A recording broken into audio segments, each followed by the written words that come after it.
Hello, everybody. On behalf of my children, they have asked that start this breast cancer journey with you.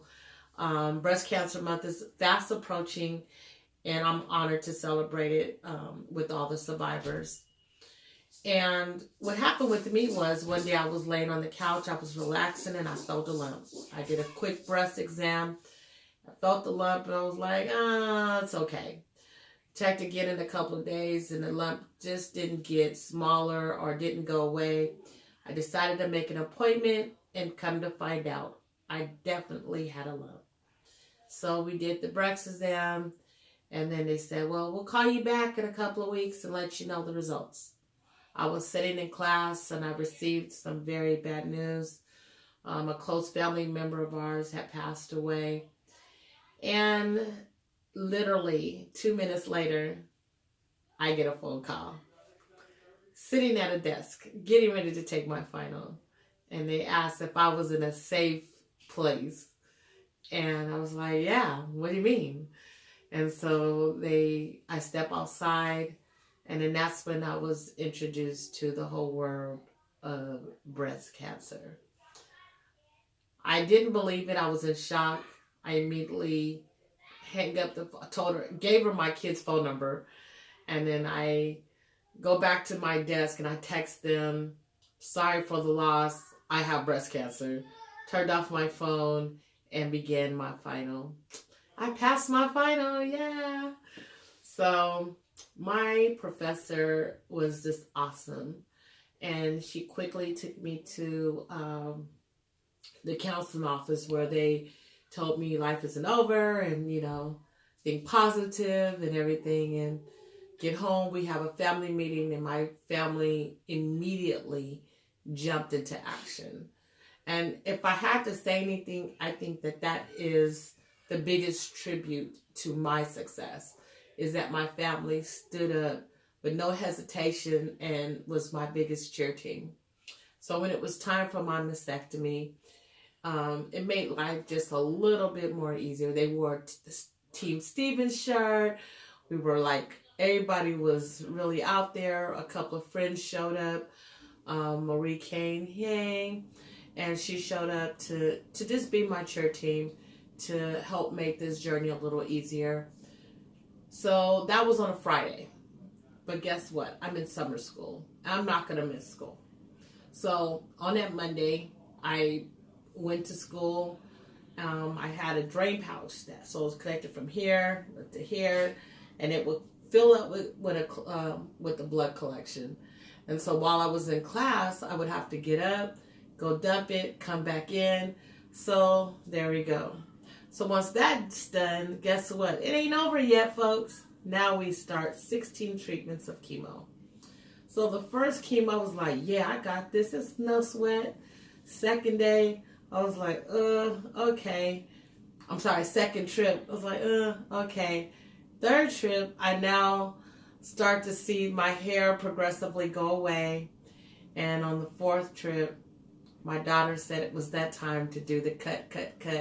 She cut my hair off, the rest of the strands that was there, and she cut it off. So that was like a little emotional for me.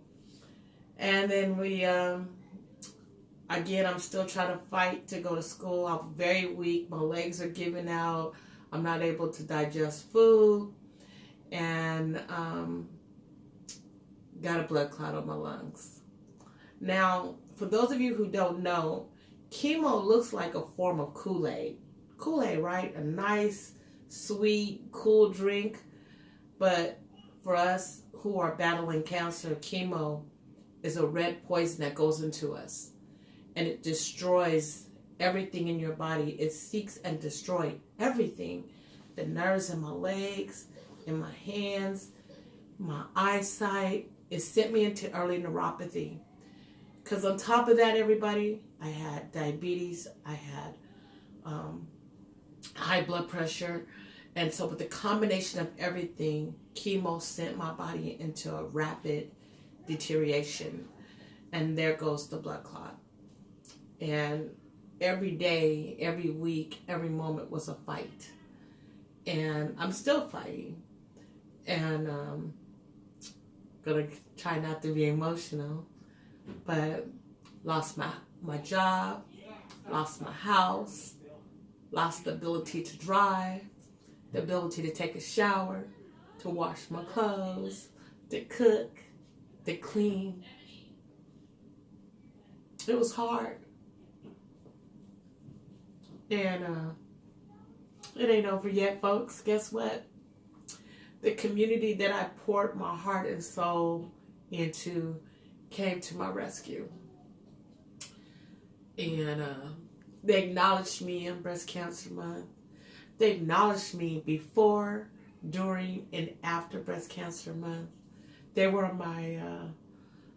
my reason, and still to this day, the reason for me to keep fighting.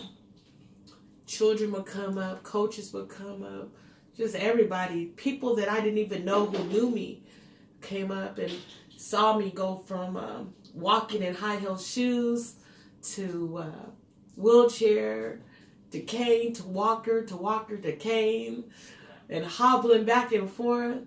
But guess what? I never gave up, because giving up in our family is never an option. So my ultimate goal is to repair my smile, because chemo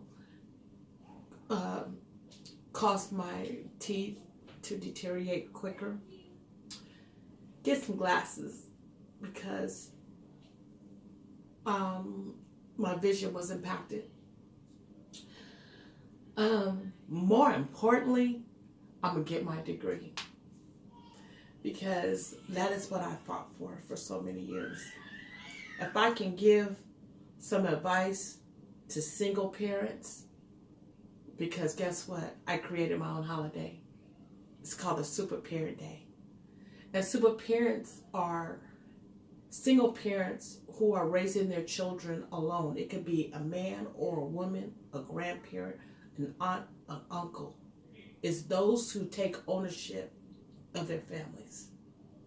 And sometimes when we take ownership to take care of others, we neglect ourselves. I did that for a moment in time, but I'm fighting back. And what I do is I volunteer for NorCal American Youth Football, based in San Jose, San Francisco, Sacramento. Yay. My children launched the Stevens Foundation. My son launched Born to Win. We are a family committed to giving back to the community. And as you can see, I survived today because I gave back, and the community is giving back, and I'm still giving back. It is my devout passion, and it's what uplifts me and keeps me motivated to continue on. So don't give up. Whoever you are out there, going through chemo, after chemo, it's going to be all right, I promise you. I promise you that. Just say, Kim Stevens told me I will survive. There is one thing I want to leave to you today, is that being a parent of 5 blessings, a grandparent of 10 blessings, an aunt of many, a sister to 4, and the oldest to my mother, a church home that supports me. Just don't give up. Because did you see how easily I named those things off? These are all entities in each one of your communities that are there to support you and to help you. And all you have to do is just believe. So come see me in 2019, because guess what I'm going to do? Oops, correction. 2020. Come see me, because I'm going to walk that stage tall and bright, rolling with my walker or my cane. But I'm going to walk that stage to get my ultimate goal, which is my AA in business administration. Thank you, everybody. Get your breast exams. Let's kick cancer, and let's find a cure. Thank you.